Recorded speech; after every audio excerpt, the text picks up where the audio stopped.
be joining us over time. And so we can welcome them when they get here. Sounds good to me. Alisa, good? Does that work for you? Wonderful. So welcome everybody. And I'm Christy Rhodes. I'm the actually not outgoing anymore. I'm the former director of the Commission for Adult Basic Education and Literacy. It is good to see a few familiar faces on our participant list this afternoon. And I'm super excited to be opening this webinar that had originally been planned as a conference session. But as we started organizing and talking about all of the very important and relevant information that we wanted to present, it became very clear that we needed a little bit more time because there just, quite honestly, just so many important things to share. So that's how we came to be a webinar. So I want to thank our three presenters this afternoon who have graciously dedicated even more time to doing this. And those presenters are really three leaders and long-term researchers and adult educators from the field. And those are Doctors Alisa Belzer from Rutgers University, Margaret Patterson. There we go. We need like a little thumbs up, right? There's Alisa. Margaret Patterson from the Research Allies for Lifelong Learning, and Jen Vanek from World Education. But before I leave it there, she's the Ed Tech Center at World Education. And I believe she'll be joining us a little bit later, but all three of them are going to share some interesting information with you about the response of the adult basic ed community to adult basic ed and literacy community to COVID, as we know things just in many environments, many adult learning environments got turned on their head, for lack of another more descriptive term. So they're going to share some of what they found from an inquiry into the state of what was going on, and then ask you to share your thoughts about how those really impact adult education, adult learning in your areas as well. So without further ado, Terry, would you, I know it's a little bit early, but why don't we close the poll and let's just take a moment and see what we found with your opinions about how your learners reacted to, and I just said their readiness for online learning. Oh, that's okay. Interesting. How interesting. 0 of my students have discontinued their studies. That's interesting. That's great. But most of you said my students experienced some challenges, but are now comfortable. Yay. That's where we want to be. And then we talked about our readiness. Interesting. Okay. Some of you had already taught online previously. Got it. Had some challenges, but you're more comfortable now, just like our learners. So on that very positive note, we all have been thrown a curveball in many environments, but it seems like there are things that we are doing to change and to adapt and to create effective learning environments. So why don't I, on that note, hand it over to, I believe, Margaret, you're going to start us off. Great. Thanks, Christy, and good afternoon, everyone. We're all excited to be here and to share this information with you. Just to frame a little bit what we're going to be talking about this afternoon, we've gotten through the introductions. Thank you, Christy. And I will do just a little piece of an overview of the research, the data collection that we were attempting. And then we're going to break our findings into 3 parts. And as Christy mentioned, following each part that we present, we'll have a breakout session so that you all can talk about those findings and make the connections with your own practice, because that's how all of this becomes real to us. So we've got these 3 separate sections, one on implementation and technology and distance ed, and then learner enrollment and classroom engagement.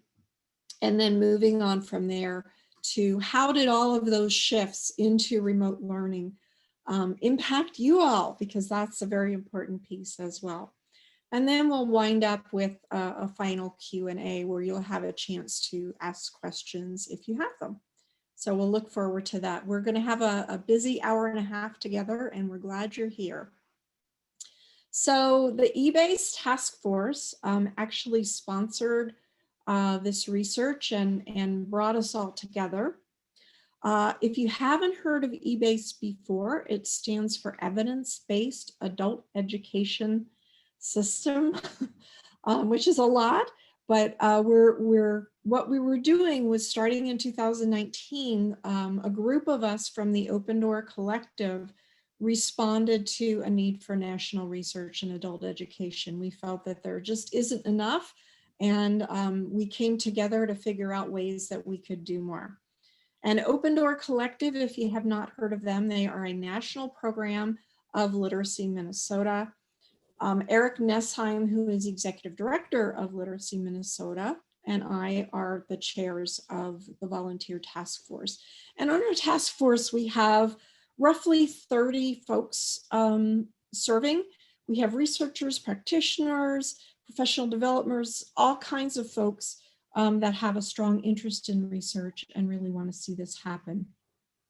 We're in the throes of launching a national research network model, which means that a lot of us can work together from our various institutions to make this research happen. And we saw ourselves as kind of starting small and building so that we've got time to grow from there. And so really this particular project was our first attempt to see proof of concept, if you will, to see how this might all work with E-BAES.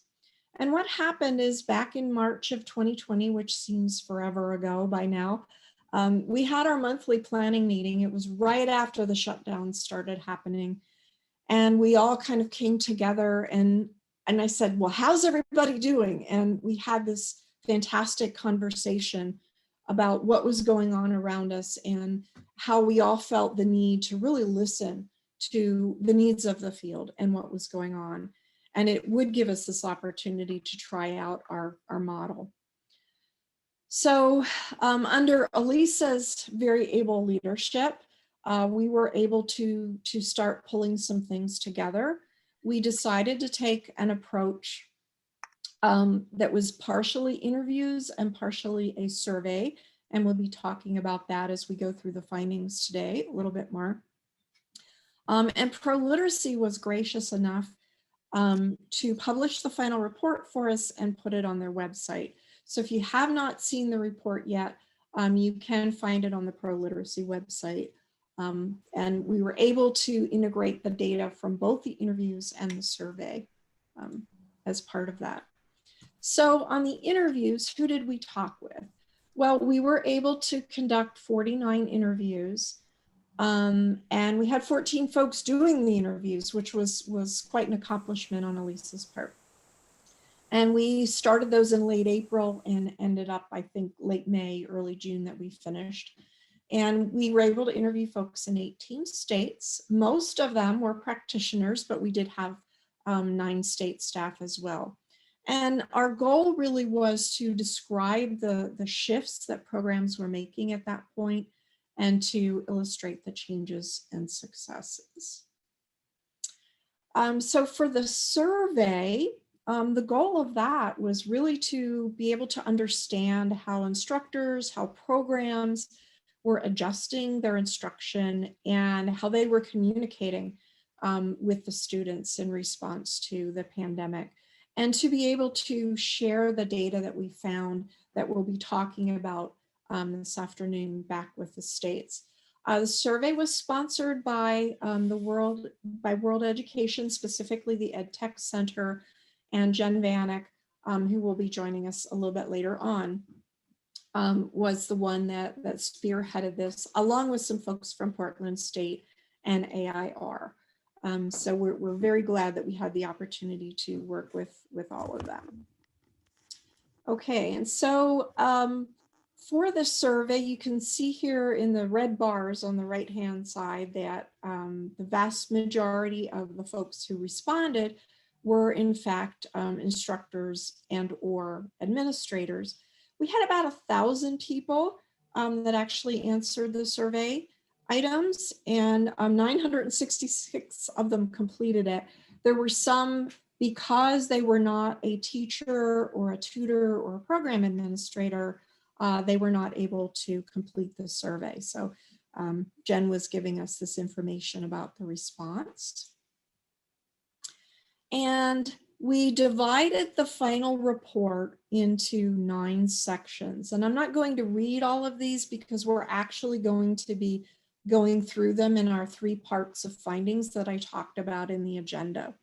But it's essentially, you know, what happened as far as implementation and technology access, and then what was happening with the learners, and eventually what was happening with the staff and the programs.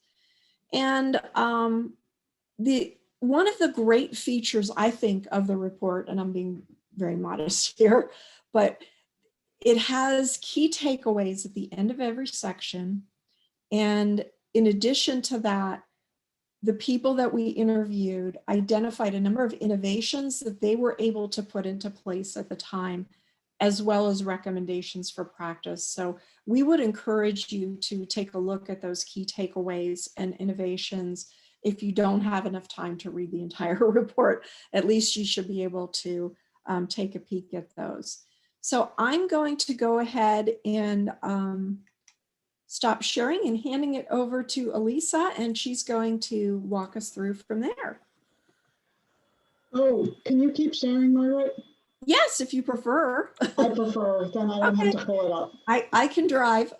Thank you. Okay, so great, thank you. So in this section, I'm going to talk about what we learned about how programs actually were implementing distance education in the first months of the shutdown. I'm not sure that Margaret said this, but we collected the data starting in late April, but primarily in May and early June. The survey went a little bit longer into June, but so we were not at the extreme beginning of the close down, but while programs were still really shuffling around trying to figure out what to do.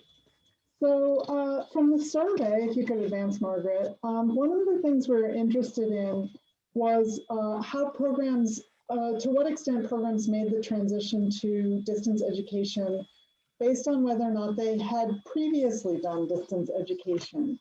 So what you'll see here, this first slide, is programs that had done distance education prior to, and we found that 55 were able to move all instruction online, 38 more than half. So in other words, 55% indicated that at least half of their students participated in online education. If you go to the next slide, what you'll see, that this is programs who had not previously done distance education. What you'll see is more programs were doing less than half of all instruction online, and fewer programs were doing all online. It's not that different, but what these 2 slides show us is that we think that programs that had been doing distance education before the shutdown were in a little bit better position to actually make that quick jump.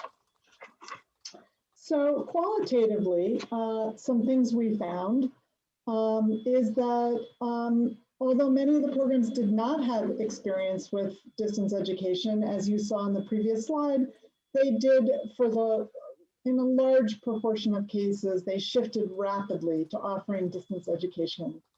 And typically they did it with very, very little time or experience. So if they hadn't been doing it before, obviously they didn't have a lot of experience. We know from other research that teachers lack a lot of professional development in the use of technology. And so it was just about like sort of jumping off the cliff and doing it. Many of them did it, like they shut down on Friday the 13th, March 13th, we all remember that day, and reopened on Monday. Some of them did take a break, a couple of weeks, a week, or maybe they were in spring break time or they were between sessions anyway, but many of them just made that jump extremely quickly. But what we saw is even by the end of April, they were reporting evolving responses. As they were gaining skill, as they gained access to different digital tools, as they became more aware of what was available, it was sort of a moving target. So not only did they have to learn very quickly, they sort of had to keep shifting very quickly. What we learned is that programs were using a combination of tools. to make this work. And interestingly, although they were, the programs we talked to in the qualitative in the interview study were all operating at a distance. Many of them were using a combination of digital and non-digital approaches, including text-based materials that they were dropping off, that they were mailing, they were having phone calls. So while some programs went 100% digital, others continued to depend even up to 100% on non-digital instruction. So there was, even though they weren't seeing each other, there was really a huge range of responses. For those that were operating digitally, we saw a combination of synchronous and asynchronous online teaching. So we know that, that they were doing online stuff, but what we found is, not surprisingly, that a lack of access to hardware and broadband was a significant barrier. And what's really interesting here is that lack of access wasn't just among learners, it was also among teachers. So even if teachers were using computers at work, they didn't necessarily have one at home. Some of them had tablets at home, for example, but that wasn't really a very easy way to do the work. So, so access to hardware and broadband was an issue for everybody. Similarly, digital skills. We all talk about ABE students, having a broad range of digital skills, including very limited skills. We also found that not all the teachers were as, had as much facility as you might expect for digital literacy skills. As noted previously, although we saw in the survey that there wasn't a big difference between programs that had been using distance education before the shutdown and those that hadn't, but in the qualitative stuff, we found that the difference between programs who had been using digital tools and online learning, distance education, and those that had not was fairly stark, that those who had been, really, some of them were just almost completely seamless. Whereas others who hadn't been, yes, they did make the switch, but it was far from seamless. So the capacity issues were really quite intense. And it was often repeated emphasis on the lack of teacher capacity. So in terms of helping learners gain access to technology, we asked about the ways in which programs were helping learners by making hardware, software, broadband available.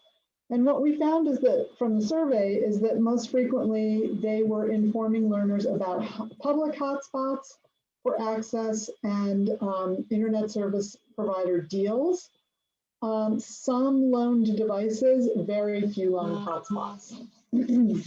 So it was mostly the kind of support was, hey, if you need Wi-Fi, you can get it here or there. And of course, this was an issue in many places because public sources of Wi-Fi were all closed.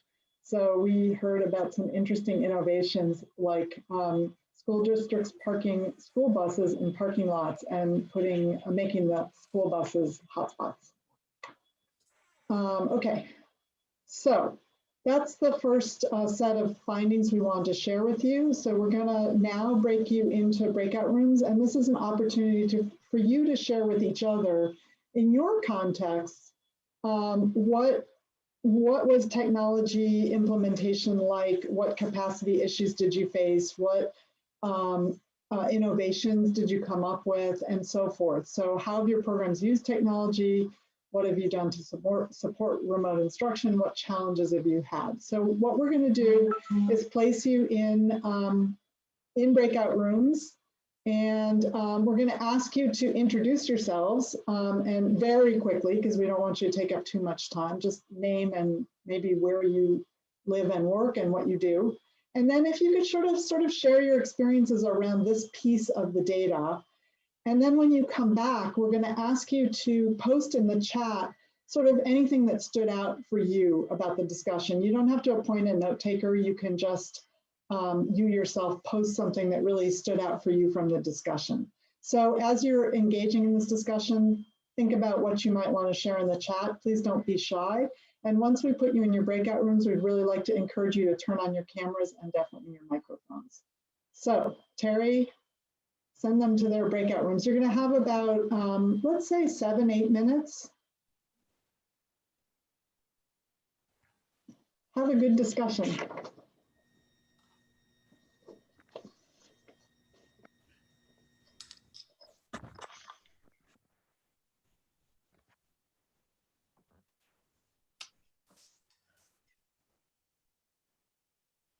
Are you guys who are still here not assigned to a breakout room, or what's happening? Just not joined yet?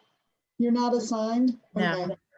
So do you want me to do that? Or Terry, are you on it? Oh, I'm we're on it. slowly I'm popping on it. off. Okay. We're slowly popping. Hi, Maria. Hi, how How are are you? you? Good to see you. Good. I saw you were on here. Maria, do you have Christmas lights up already? I'm not No, sure. you know what? They were from Halloween. Okay. I'll be honest, they're orange, so still being festive with Thanksgiving. Took the Halloween stuff down though.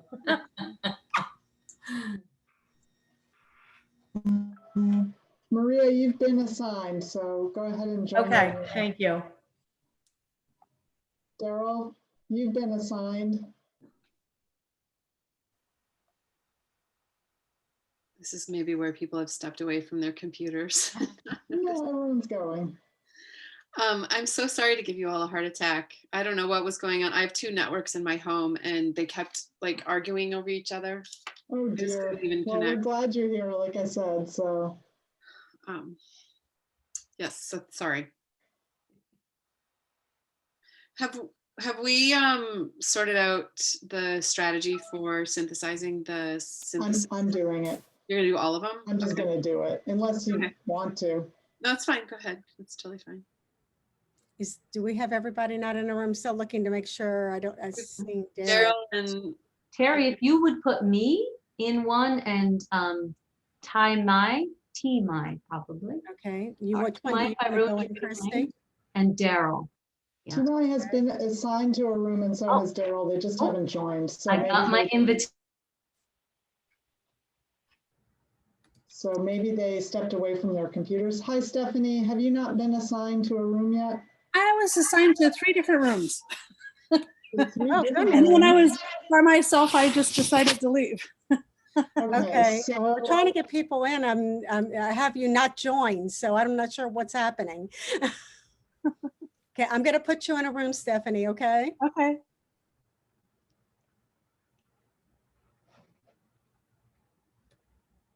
You just have to join. Um, hmm. Well, I moved you to a room. Let's try you again.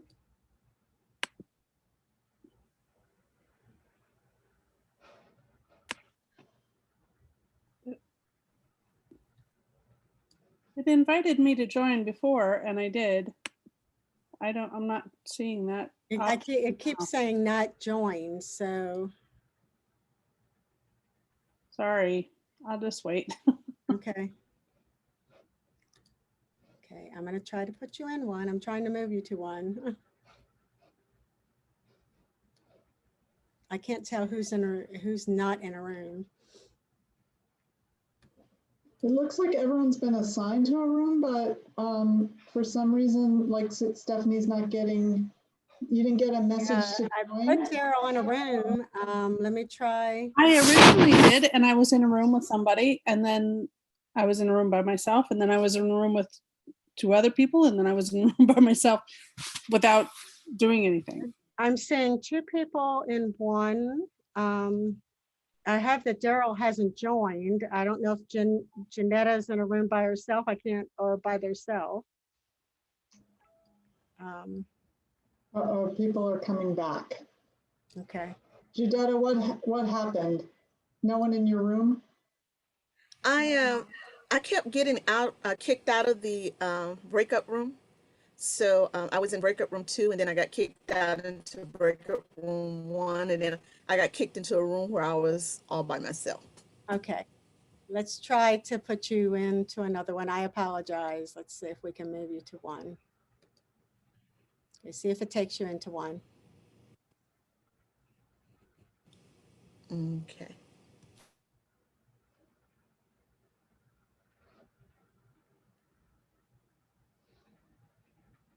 I've tried to put Stephanie in one. For some reason, it's not letting me do it. I don't know why. It has that you haven't joined.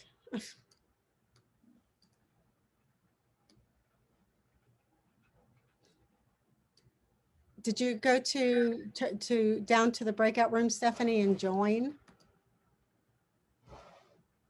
Sorry, I did originally, but oh wait. I have you assigned to one. It just says that you haven't joined. Okay, let me try it.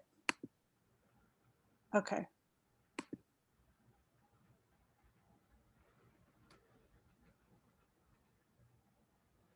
Okay, and Jen, I have the same thing for you. I have you in one, if you, unless you don't want to be in it. I was just going to collect my thoughts and Okay, just, Daryl?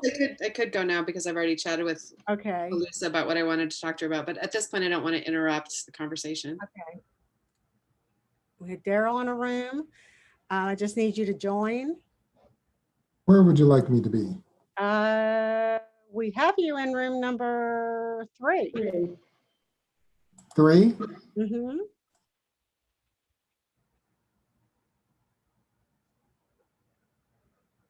You might have a little grid at the bottom of your page, Daryl, that There we says go. He's breakout. gone, he's gone. And then, is it Thamai? Are I you don't here? know if she's at her computer because. are Okay, you she must here? have, because I have her to go in one, but I have that she hasn't joined, so, Yeah, I think she might have stepped away. okay. Did you set the timer, Terry, for how long this should last? No. No, I have not. Do we know how long Probably we've in there been? about maybe 5 minutes because I've been busy trying to make sure people are in rooms. Okay, why How don't we long give do you them want? like 3 more minutes? 3 more minutes? Okay. I'll send a broadcast that, oh, I'm back. Great. Hey. Hi, Jen. Hi, sorry, I had internet trouble, but I'm here and things seem to be fine now. Glad you made it. I couldn't see anybody's messages without sharing them with the whole world. So Fine. that's why I didn't respond. But yeah, we're back. We had a good discussion in our group. Welcome back, everybody. So if I could invite you to just tap whatever kind of stood out from you. I hope there was time. We were a little disorganized getting people into rooms, but I hope there was time to share a little bit. And just if you could put your thoughts, anything that stood out from you from the discussion in the chat. And while you're doing that, we'll start to move on to the next section. So I'm going to pass it on to my colleague. Who's going next? Jen. Jen. Shall I share? I'm happy to share. Okay, let me just close this. And go to present. All right, hello everyone. Can you see my screen? Yes. Excellent. My name is Jen Vanek. I'm Director of Digital Learning and Research at the EdTech Center at World Ed, and I am also a member of the E-BAES research team, and it's been wonderful working with Alisa and Margaret on this. So happy to talk about the work here. So I'm going to talk a little bit about the impact of the shift to remote learning on learners themselves in this section. And then you'll have another chance to talk amongst yourselves about how what we learned in our 2 studies might be salient to you and in your own work. So the first thing we'll talk about is learner enrollment and classroom engagement. No surprise to any of you, I'm sure, but attendance rates and contact hours definitely increased across almost all of the programs that were involved in either the interviews or in the survey. And I'd just like to add that the attendance is still an issue, at least in the adult education, like the WIO Title II programs that I support. through some of our work at the Ed Tech Center, we're still talking about how to get that enrollment boosted. Additionally, so like not only did attendance suffer, but then engagement was also hampered just because everybody was so stressed out trying to figure out what it meant to stay safe during the pandemic. Some workers were working more because of their frontline service work, and they were considered essential workers. Others had increased demands on their time because they had students or their own children at home learning. And of course, many learners didn't have access to the internet. So many adult learners in this country that live in households with an annual income of $30,000 or less are smartphone dependent. And it's sometimes really hard, unless it's very carefully constructed mobile learning, to actually persist and let, you know, if you're smartphone dependent. For some learners though, the learners that were in programs that had figured out, they had teachers who were thinking creatively about using technology, the shift to completely remote instruction was actually beneficial because it provided a little bit more flexibility and gave them opportunities even for personalization. So learning might have felt more relevant. Those of course were the learners that were working with teachers who tried to rethink their practice instead of just figuring out a way to replicate what it was that was being done in their in-person classroom sessions and just trying to replicate that on Zoom. They were actually thinking creatively about multiple different technologies that they could layer into diverse instructional activities. The other thing that we learned was that individual attention was super important to supporting learners. I'm remembering one of some data from the survey that showed that a lot of teacher time was actually shifted to providing affective support for students, and that this was really important in supporting the work that the learners were doing and keeping them coming. So when we think about the actual type, so when we think about remote learning, there are different categories of remote learning. So we've got synchronous, that's real-time group instruction, synchronous, real-time individual instruction. Then we've got different forms of asynchronous instruction, either cohort-based or independent.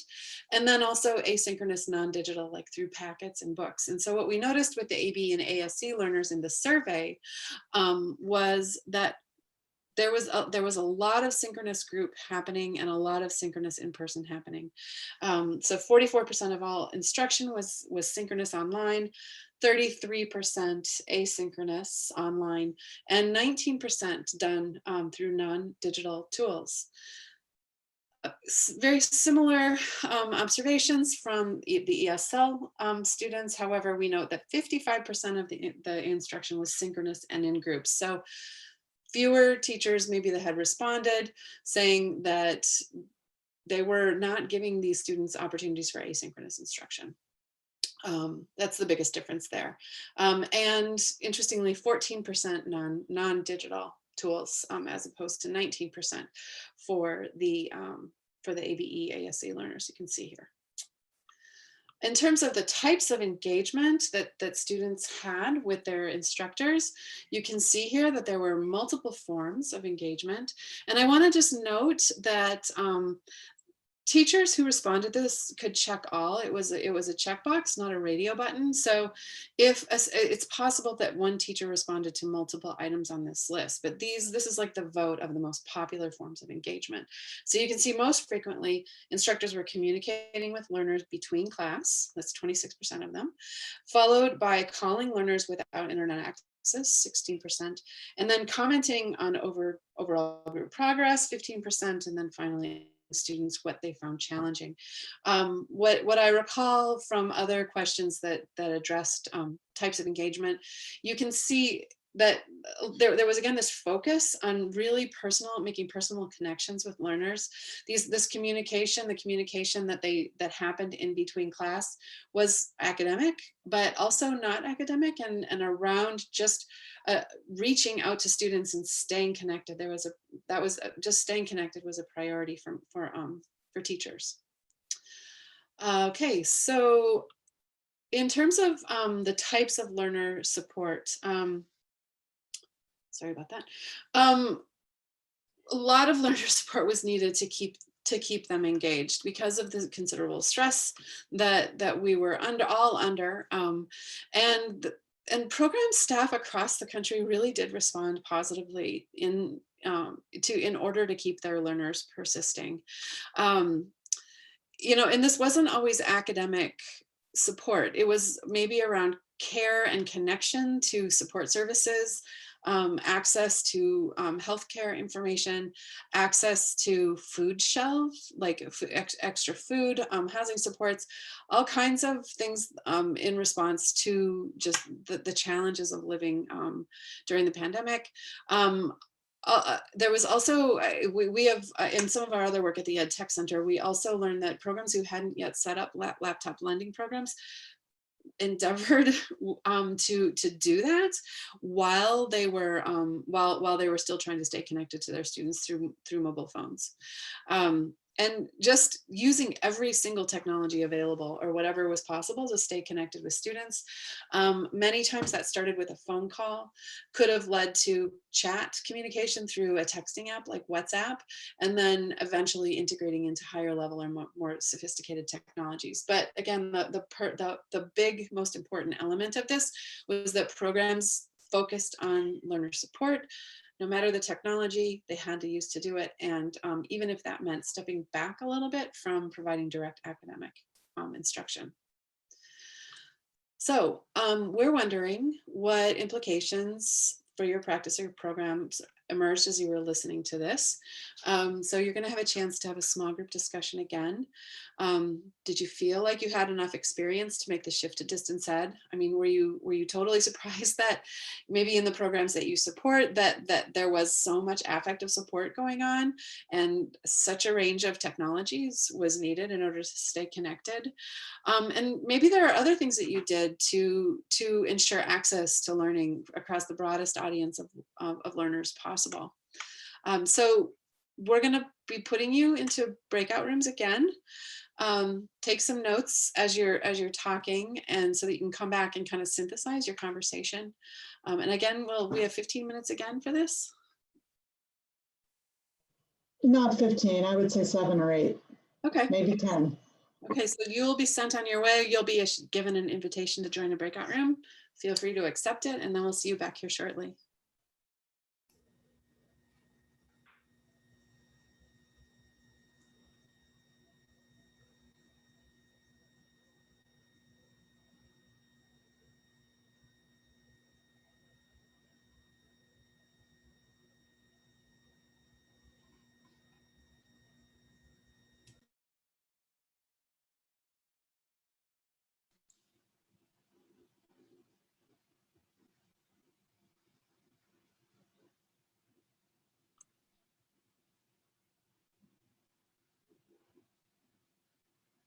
So I don't think I need to do anything to send people to breakout rooms, do I?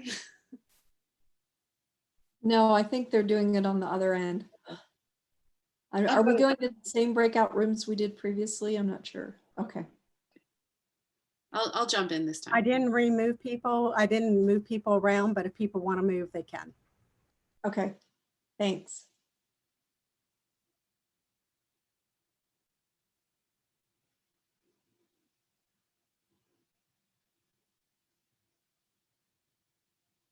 You're on mute, Alisa. Margaret, Yes. you are able to privately chat. Really? Okay, I was afraid it was going to show up in front of everybody, so I just No, went. if you click the person's name you want to chat with, instead of it saying, like, if you look over in the chat, it'll say everyone. But Right. there's No, I area know that. you can select who you want to talk to, and when you do that, it's private. Okay, I just wasn't sure because I was sharing my screen if everybody would Doesn't see matter. that. The chat is its own thing, and it'll say private, so Okay. you All know right. you're okay. Just so you know for future. Okay, good. Okay. Are we doing another? I didn't mean to ignore everybody. I just didn't want to be airing dirty laundry or something. All right, Lisa, you're doing another 10 minutes, right? Because I am monitoring the time. So Yeah, maybe, let's see. So we're at 2:45. it'll be 2:56 if we bring them back in. Yeah, that should be okay, I think, right? Or should we make it?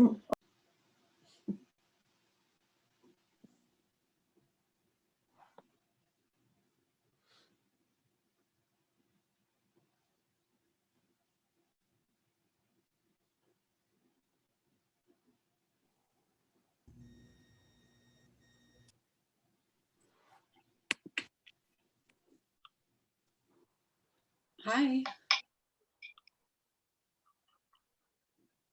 Everybody's coming back. Yeah. And I, Welcome back. And as we're waiting for people to rejoin, if again, you could type in what stands out for you from your discussion. I'm working on synthesizing it for our final wrap up. So please go ahead and type in what stood out for you from the discussion, the second discussion. all right, shall I keep going? Should we give people a pause? I think most people are back, so sure. Okay. So we've talked a little bit about the impact of the shifts on learners, and the last bit of this is going to be around how it's impacted administrators and teachers. So, the discussion actually would be really interesting because you can read your own experience into these observations, and let us know how your experience is aligned with what others said happened with them. Obviously, the workload has increased. As a teacher educator, my workload has increased. It seems like, as teachers and programs have been called on to do more, like pivot on a dime, it's just created a ton of work for everybody. And in terms of learning too, learning how to use all these new tools is like added a whole other job for a lot of folks, including you, I'm sure. The learner, even though that there are fewer learners, maybe those that are with you require more intense support, maybe more time to support. And what's really promising is that educators in the field have responded to the challenge and have been extraordinarily engaged with their learners and gone above and beyond. I mean, driving packets across the county so that learners can keep learning even if they don't have the internet. I mean, there are some extraordinary stories out there and ideas of how learners kept people engaged written about in the report. So I encourage you to check it out. But many of us, I'm sure many of you feel like you've been on a hamster wheel since March. It's been a huge effort. Luckily, there has been ample professional development out there, and record numbers of teachers are taking advantage of the PD. The PD is available at all levels within a program, locally, state level, national, literally tens of thousands of opportunities I'm sure you've heard of to get involved in professional development, and many teachers are doing so. The challenge with the PD that's been out there is that it's not always just in time. So you kind of have to anticipate or scan wide to see what you need and to see what's out there to fit your needs. And there isn't necessarily the time to engage in all of the learning that you needed, or that teachers suggested that there wasn't necessarily always the time to engage in the PD that they needed. But I guess this is outside of the data and the findings that the EdTech Center, like that, one of our main jobs is to deliver professional development. And I would say we've never worked harder and had such response to our work. So anecdotally, although this is past tense, these are past tense observations based on the studies, I would say this is still persisting and even building further as programs figure out how to shift from this emergency remote teaching that happened in the spring and summer to more sustainable remote learning that will probably have traction and change the field in the weeks and months and years to come. Beyond professional development, then, there were actually some programmatic changes. So there were a lot of funding issues and staff worries that administrators needed to attend to. Not all teachers had access to reliable technology at home. So imagine, being an administrator tasked, or maybe you were an administrator tasked with trying to help teachers themselves get access to the technology they needed in order to support student engagement. Of course, intake and challenges of pre-testing were indicated as a huge problem. And I know from the programs that we work with it's yet a challenge. Many of the large scale placement tests that are available for programs in the Title II, the WIOA Title II system anyway, might require a student to be on camera while they're taking the assessment. But if that student is unhoused or living in an environment with lots of people, they might not want to be on camera too. So that is a huge barrier for placement testing. So teachers have developed a lot of their own informative assessment to actually support learners and keep them moving forward on a learning plan. Yeah, so and I would also say too that AAACE, I'm sure you're aware, has adjusted some of their outcomes and reporting requirements in order to in order to not, so the programs are not penalized by their inability to do these big tests. So, and it also makes it possible then for teachers to have the sort of autonomy to track student progress and then report it back up. So there was a lot of that happening in the programs in the early days of the pandemic.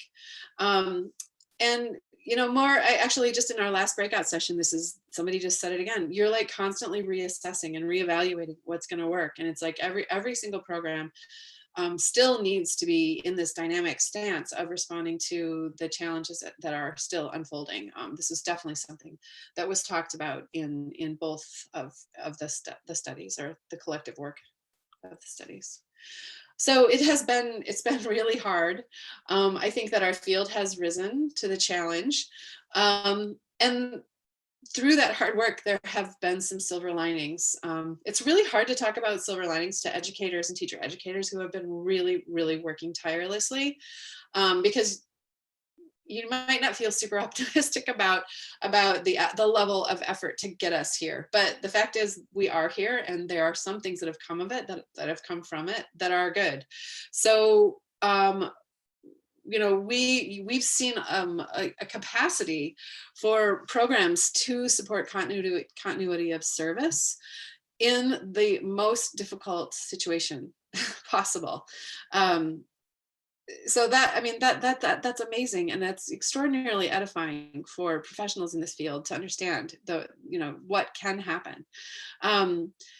Some programs are relieved to have had the nudge to move entirely to distance or remote learning. There might have been institutional barriers that made that challenging before, that just were removed because there was absolutely no choice. And the biggest silver lining in my view is that, and that was acknowledged by these programs, is that all of a sudden, because these barriers were removed, the mind shift changed, people were able to see these flexible options available for student learning that they might not have noticed before or placed value in before. But that going forward will probably support more flexible programming in the days to come.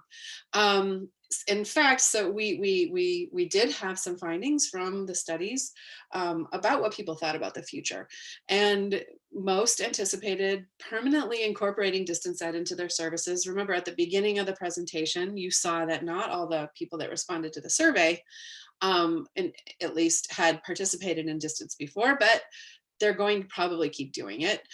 Programs were even thinking a little bit about blended learning. So blended learning meaning that combination of in-person or face-to-face or live, let's say live remote, and online learning, asynchronous learning, perhaps blended together to create really rich personalization options for instruction.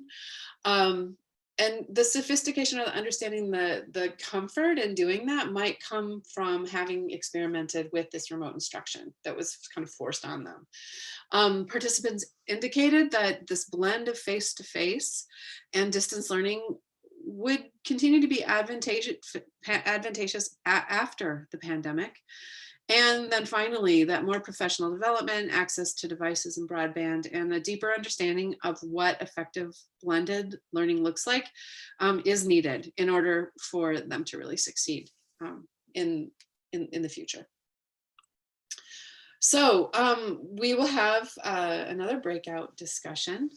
How did these what are the implications of these findings that I just shared on the impact on programs or teachers, administrators? You know, how does that align with what you found in your own professional life?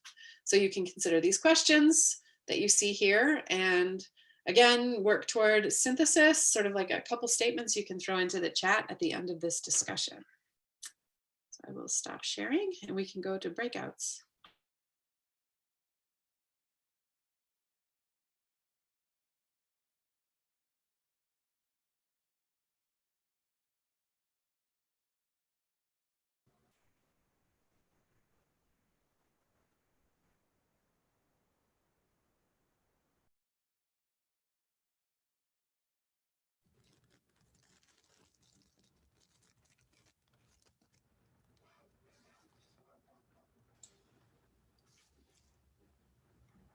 So Alisa, are you getting what you need for the synthesis? Is that going okay? You're on mute. Sorry, I think so. You'll need to refresh when you get to that conclusion. Like if you start sharing again so that it'll pick up the changes I made. Okay, and actually I can see a whole list of them on slide 3.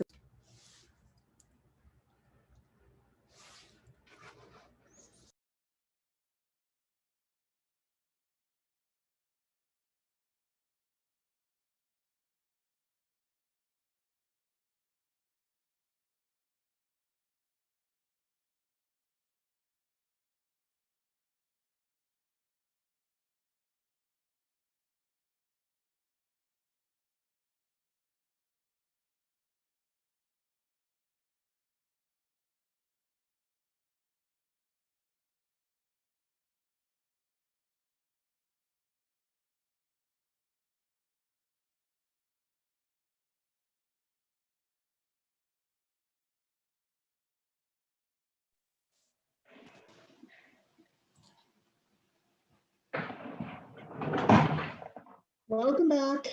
While we're reconvening, if you'd put your standout thoughts in the chat, we just have one more slide before we share the synthesis of your discussions. So if you can do that quickly, that would help me get it into the final slide. Do you want me to share again? I'm happy to. And Yes, I think this is actually mine, Jen. oh, okay. So let me start presenting here. And are you able to see my screen? No, not yet. At this point, okay. Then I need to get there. Just one second. First things first, right? Okay. All right. All right. Now we're at the beginning and I need to get to the end. Okay, so that was where we were.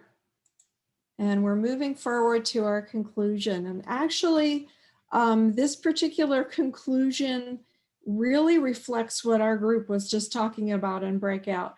But, you know, one of the things that we heard from the interviews was that distance learning is here to stay. We all know that. But there was more that was definitely needed. And some of the things that popped up in the report were, we still need the devices and the broadband and everything to be able to make the learning happen equitably, that some people have access and others do not. And so what does that look like? And as we look ahead to E-BAES phase 2, we hope that that's something that we can take a look at, is those equity issues as far as access goes. But we know that you know, we're going to need resources for a broad range of learner needs, no question there. The professional development is going to be continuing to be important, both to be manageable and also to be rewarded, that people are not doing it for free.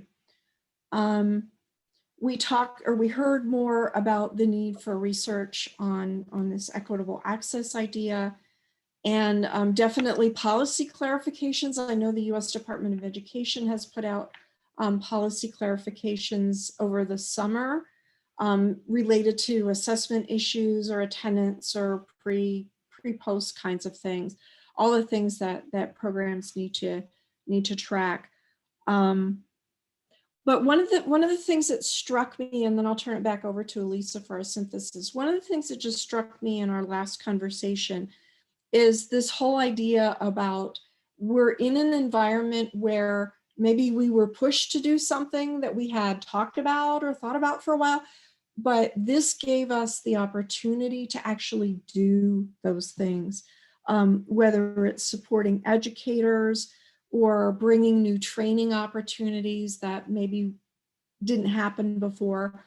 And so that's definitely one of the silver linings out of all of this, and having that flexibility into the future to be able to do things in some type of a hybrid mode looks like a direction that we may still all be going. That was in the report, and that was in our discussions as of today.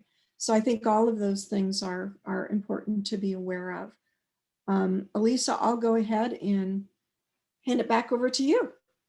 Thanks, Margaret. So no one posted about their third discussion, which is fine. I tried to synthesize what you guys put in the chat because I know it's hard to, oh, someone just posted. It's hard to read the chat and listen as well, but I also tried to kind of pull out some major points. One thing I'll say right away is that what you guys talked about in your discussion groups was very consistent with what we found from our report. And it's interesting to me that now, 5 months later, although we think that I would assume that things are sort of settling into sort of a more like, okay, we've got this, we're in a rhythm. We're not in this crisis mode that we were in April, May, June, that many of the issues haven't really gone away. Maybe they've settled in, but they're still there. So just to kind of underline what I'm saying, oops, I have a typo there. The first thing that I think is really important to say is that the issues that you're experiencing generally are shared by other people, whether it's connectivity issues, the need for professional development, the increased workload, the issues that we're facing are very, very shared. And kind of going along with those issues, on the one hand is the sort of need for more stuff like hardware and broadband, but there also continues to be a strong need for professional development.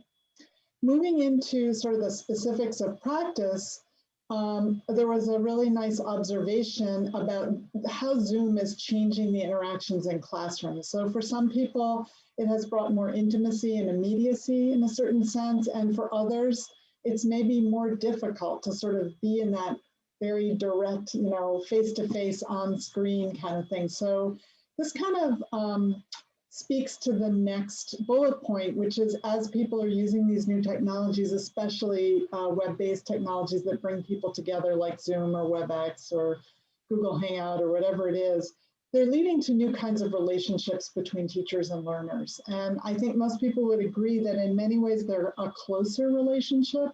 They're a relationship much more grounded in the affect of learning.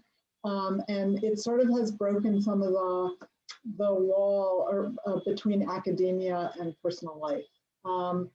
And then that there is a new normal in practice and program administration, and that it doesn't always fit the old normal in terms of accountability, assessment, benchmarks. I'm sorry, I was doing this on the fly and there's some weird typos. But the point here is that policy has really kind of had to catch up and is still catching up with the new realities of practice. So while Margaret referred to, I don't remember if it was Margaret or Jen, referred to the fact that AAACE has adjusted some of their expectations, there still seem to be ways in which the policy hasn't really quite caught up with the reality.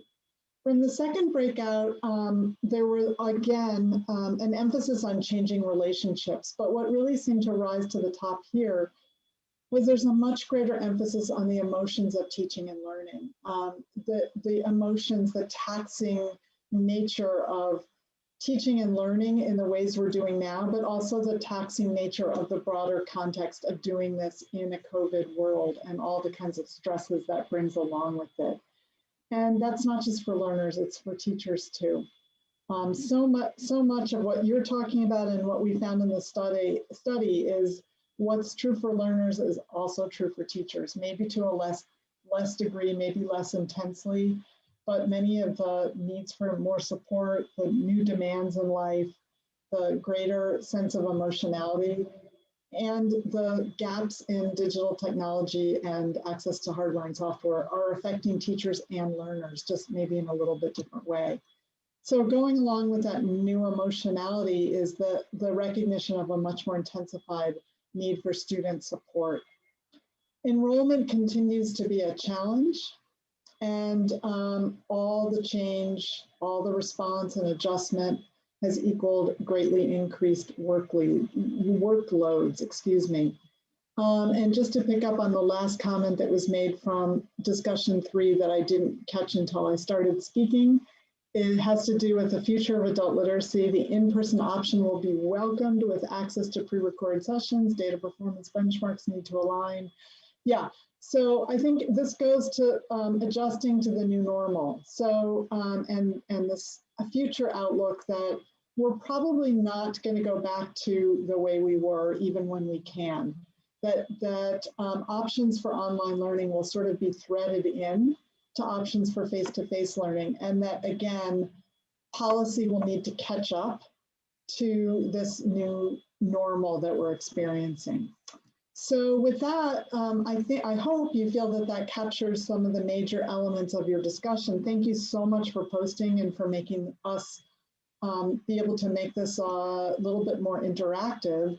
But now we want to, fully interact for the last few minutes and just take comments, questions, final observations, things that have not already been said that you think are important, either that you noticed from the findings of the research that we did in the late spring and early summer, or that came out of your discussions today. So if you'd like to say something, just please unmute yourself. That's fine. Go right ahead.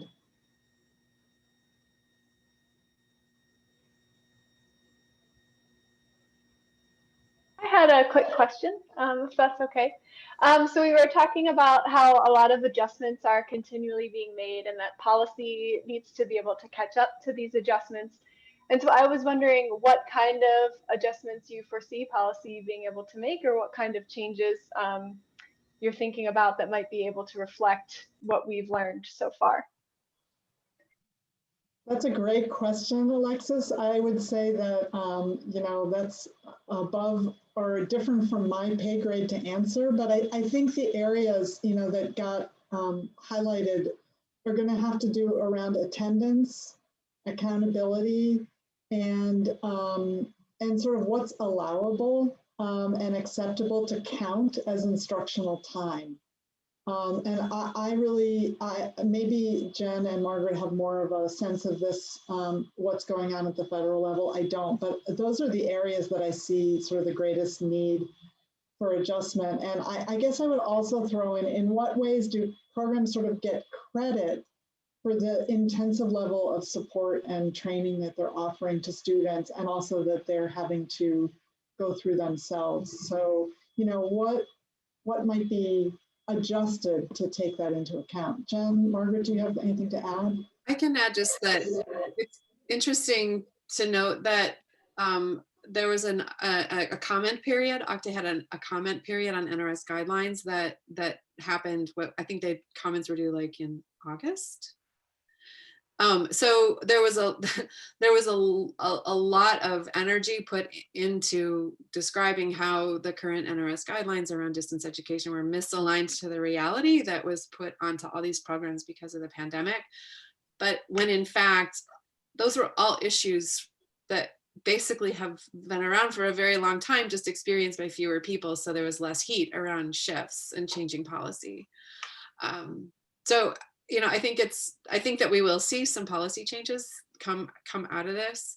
The other thing I just want to note, every time I talk about this stuff, it's really important to look to advocacy around broadband access and access to technology in general, and thinking about how to elevate that as a very important policy issue at the national level, so that we don't have these pockets of innovation and inequities. It's not everybody has access to the same level of engagement in their education because of lack of internet. Margaret? Yeah, so as far as accountability goes, my understanding is that from the year in which, we got thrown into this last fiscal year, everybody pretty much gets a free pass as far as accountability goes because they understand that. And for the year that we're in now, they're kind of monitoring it at the federal level and seeing how things will play out, and are going, so they've got access to what they call a statistical adjustment model for each state's requirements for performance. And they're going to try to apply that model to the extent that they can and make adjustments accordingly. So if it's really obvious that, you know, the unemployment rate locally changed, or we couldn't get enough students in because of the pandemic and things like that, then those things factor into the model.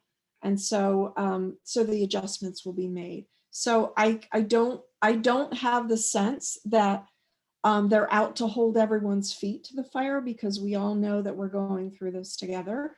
That won't last forever, I'm sure, but it will, you know, at least I think it gives us a reasonable length of transition to go on to whatever the future looks like. So to be continued. We'll find out more as we go along. I just chatted a link to the policy memos, the updates, where they spell out some of that forgiveness. The last 3 memos, the most 3 recent memos, are important to look at. Yes, yes. And I found the COABE had done a video over the summer, I believe it was in June, with Cheryl Keenan. I found that extremely informative as to what the issues are and how they were projecting forward. So it's all good stuff to look at.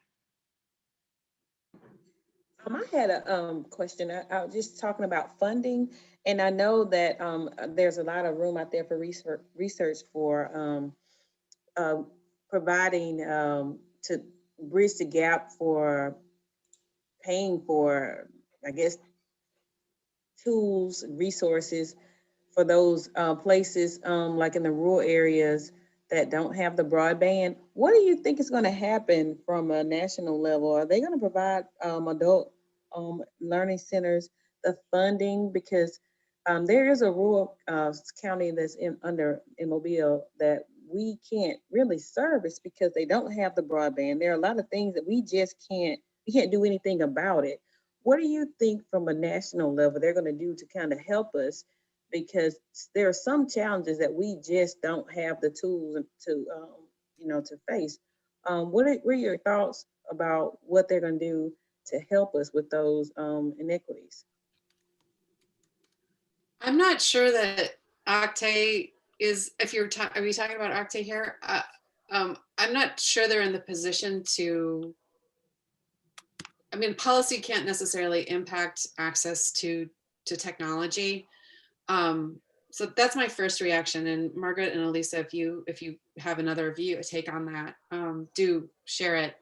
I just am chatting the link. There has been some legislation that it was introduced, I believe it was introduced in the House in 2019 around digital inclusion and digital equity, stretching beyond infrastructure, that I think could be quite helpful. So one of the ways that we can all get involved in this is to get involved in advocacy ourselves and spread the word about the Digital Equity Act, because that could down the road impact programs. But I don't know, Margaret. Yeah, I've heard that some programs in some states were able to access CARES Act funding to, for example, develop hotspots in an area that would be usable for adult education. I'm thinking, for example, of the city of Houston was able to accomplish that. But that kind of had to rely on, did you have the relationships in your state for the governor to say, okay, we're sharing it with workforce development, which includes adult education, and do you have that access? They were able to work that through. In Texas, it may not be happening universally. As far as I know right now, there's no dedicated federal funding in support of particular needs for adult education for the pandemic yet. I know that they're talking about legislation that's under consideration right now, but after the election and everything, it's very unclear if any of that legislation that would increase funds for adult education will get off the ground. So we don't know that at this point, but nothing, as far as I know, has been dedicated just to adult ed.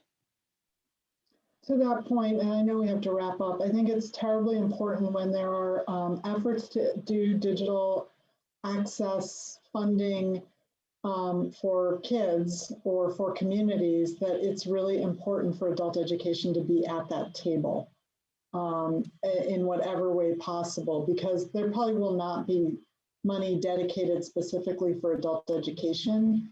So what I think the field needs to do is hitch its wagon onto other efforts for increasing digital access and, you know, joining in that way. So I am sorry to say that we are at time. Thank you so much for coming and for participating and for hanging in. And we hope it was worth your time. And here's our contact information for anyone who's interested in any kind of follow-up. And thank you. Thank you to my co-presenters and to Christy for organizing this, and to AAACE for making it possible. Thank you guys so much. Great afternoon. Thank you. Thank you. Take care, everybody.